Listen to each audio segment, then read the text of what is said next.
So let's address the elephant in the room. AI has been a massive talking point over the last couple of years, and it's only continued to grow ever since sort of ChatGPT was publicly announced. And people are becoming quite fearful of it. There's this overwhelming sentiment that it's going to take over software engineering jobs, tech in general, the world, right? Just start replacing everything essentially. It'll eventually become sentient, and then next thing you know, we'll have an AI apocalypse. Obviously, you can tell by my tone a little bit that I don't quite think that, and there is some things to point out, I suppose, some nuances to discuss. It's certainly not something to ignore, I would say. It's something that we need to learn how to live with and adapt to, but it's not going to be quite as simple as AI taking over the world and taking all of our jobs or anything like that. So I'm going to get a bit into that in this video and discuss my sort of thoughts and opinions on AI, how it's going to advance, and how we as software engineers or just people in general will have to learn to adapt it pretty much, or how we can use it in our sort of day-to-day lives to enhance our lives even. Before we dive in, I have noticed there's been a few new people around recently, so thanks for sticking around. I hope you enjoyed the last stuff and hope you enjoy this video as well. So before we dive in, of course, like the video. If you are new here, then subscribe if you haven't already, and let's dive in. So first of all, the idea of industry disruption isn't a new concept. The idea of fear-mongering is not a new concept. We see it every day in the news, on the internet and things. Various opinions perpetuated by news articles, by personalities on, say, even YouTube and things, about how AI is going to take over the tech industry, basically. And well, what I want to say, first of all, is, like I said, this whole industry disruption kind of concept is cyclical. It's something that happens throughout history over and over again. History likes to repeat itself, as they say.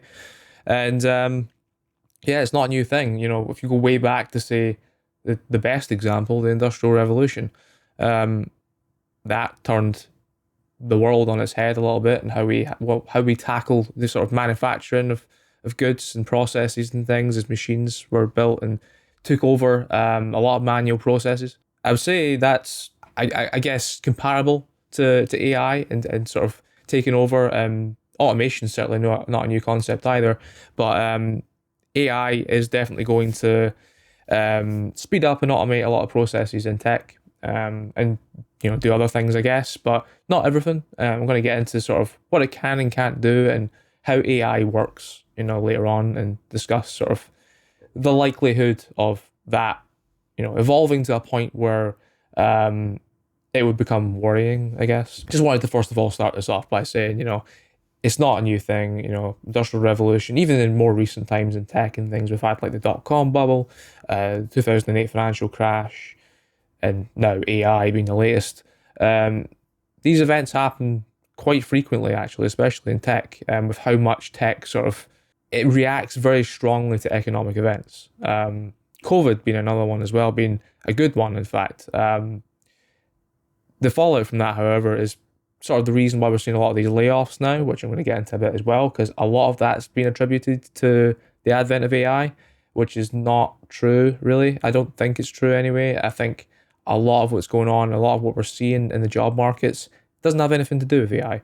And it has a lot to do with sort of the consequences of overhiring and things like that. So I'm going to explain how an AI actually works. For those of you that are quite new to the industry and things, trying to get into the industry, you might not necessarily know how AI works fundamentally. And when you see a lot of this sort of fear-mongering kind of stuff, that lack of understanding probably sort of feeds into it a little bit. So I'm going to lay out just basically how it works and sort of discuss based on that why I think the way I do about it. So AI, or machine learning, the way it works is it's effectively an algorithm, or algorithms, that takes a set of data like any algorithm does, and then processes that data and produces an outcome like an algorithm does.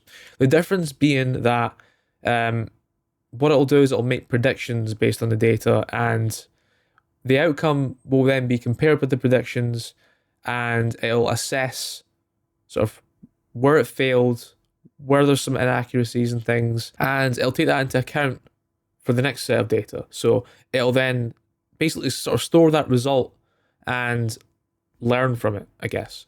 So when it goes to process the next set of data, it knows not to make those same mistakes again. But that's fundamentally different from how humans think. There is a component to how humans think where we do sort of learn from our mistakes and things, just sort of retrospective kind of thinking and reflection and things. That is obviously all there. And that's kind of how AI is doing it. It's kind of just logically learning from its mistakes. It's making a mistake and it's going, right, that's a mistake, don't do that again. And it's going into the next set of data with those, in mind. But even the way we learn from mistakes is quite different from that and more complicated than that. Not only do we understand that things are fundamentally wrong from a logical perspective, we're able to reflect and think about why things are wrong, as opposed to just it is wrong. It's more than that, right? It's more about why things are wrong. So that when you go to different situations, different scenarios that aren't quite the same, you can use that experience to predict a much better outcome before it even happens. We can take things learned from specific scenarios and basically use them throughout all sort of walks of life. We become more experienced as humans, I guess. That's a lot more complicated and a lot more sophisticated in itself than what AI is actually doing.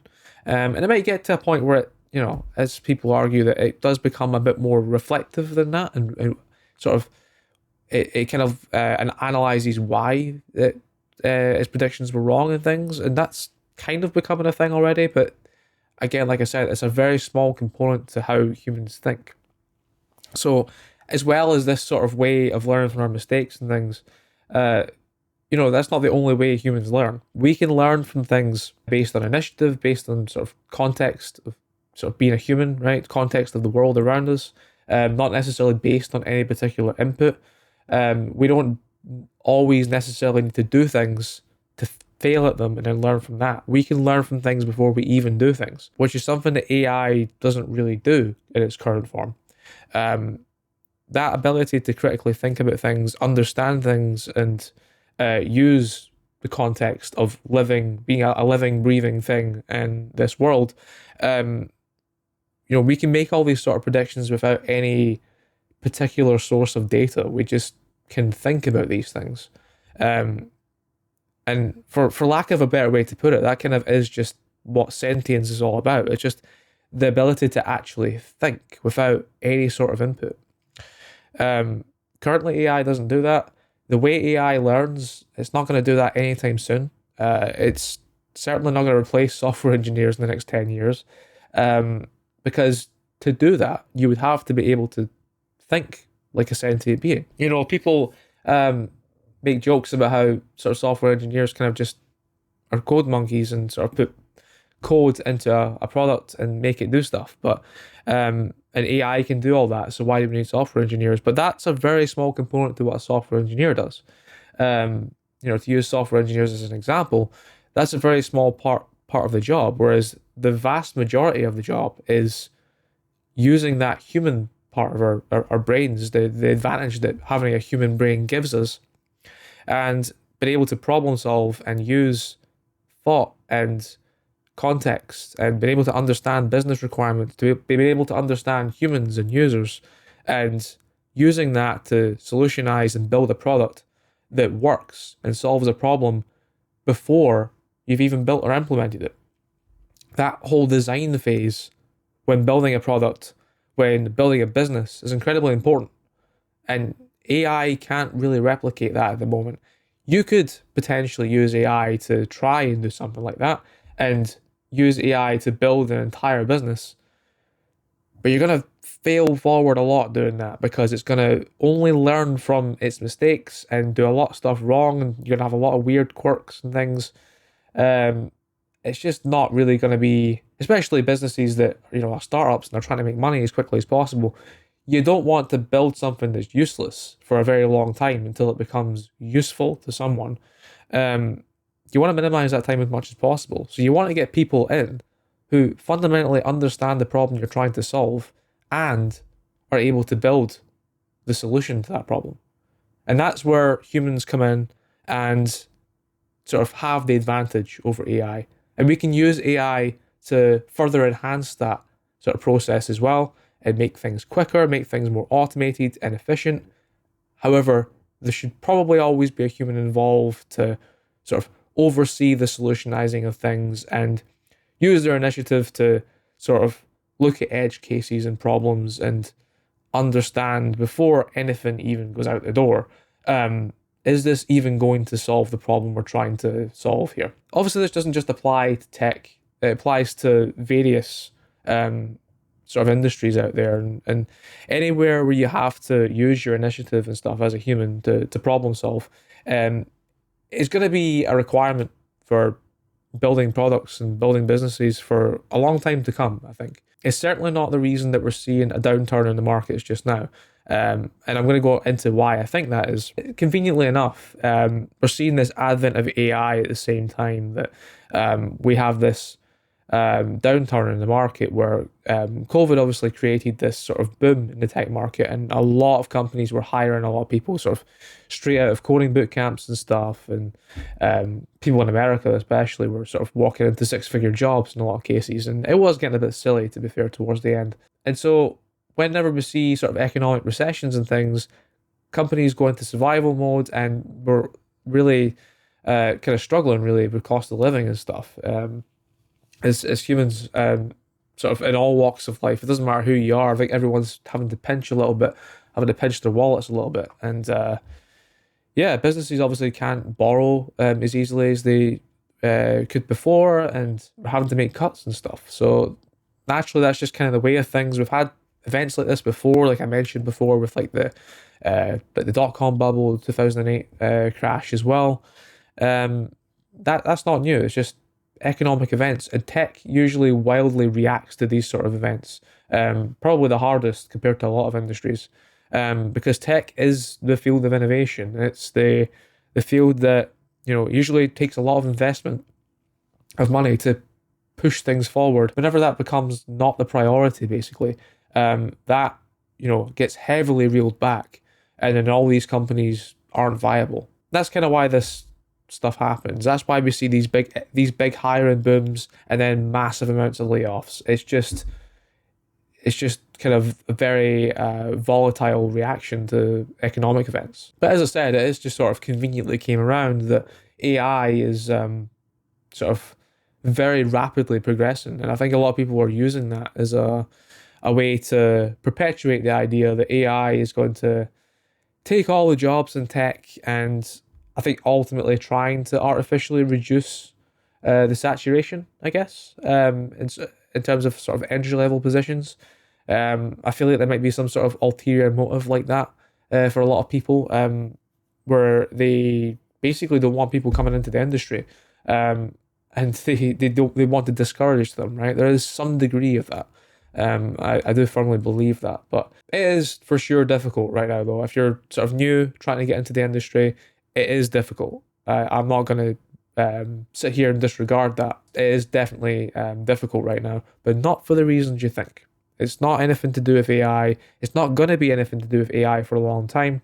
And those who are able to utilize AI in their day-to-day jobs to further progress their learning, build stuff quicker, they're going to propel themselves forward in their careers much faster than those who are scared of AI and are falling into this trap of being convinced that their jobs aren't, going to be around in the future and things, and then just accepting that fate. In conclusion to this, what I'm trying to say, right, is that AI is a tool that can be utilized in a way that will help us.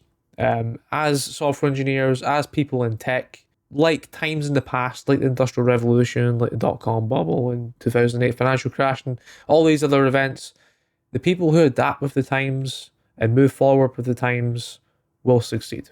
That's kind of what all it is at the end of the day.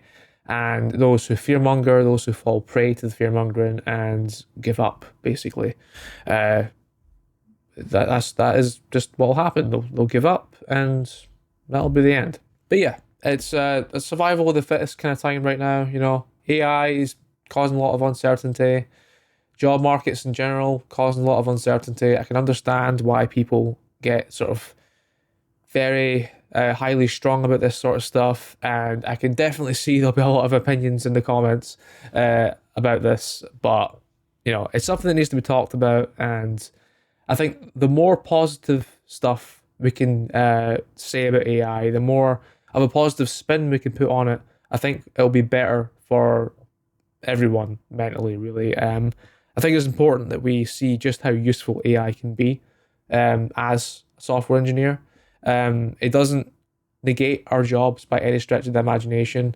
What AI does replace is a small component to what we do. And, if anything, it just makes everything super, super quick, super efficient. And it means we can actually focus on the stuff that really matters. And that's solving problems and creating solutions quicker and more efficiently, and potentially even creating solutions for problems that have never been solved before, just based on the fact that we have these more efficient processes now thanks to AI. That's kind of my take. Let me know what you think in the comments. If you like this video, of course, like the video, and subscribe if you're new to the channel, of course. But yeah, I'd love to see your opinions about AI. I'm as you can see, I'm obviously mixed on it. It's something we need to keep an eye on. It's something that if you uh, ignore, then you're going to fall behind. But those who utilize it will ultimately succeed, and it's something we definitely need to adapt to. But yeah, it's not going to take over. That's my opinion. So, like I said, like, subscribe, and I will see you in the next one. Bye for now.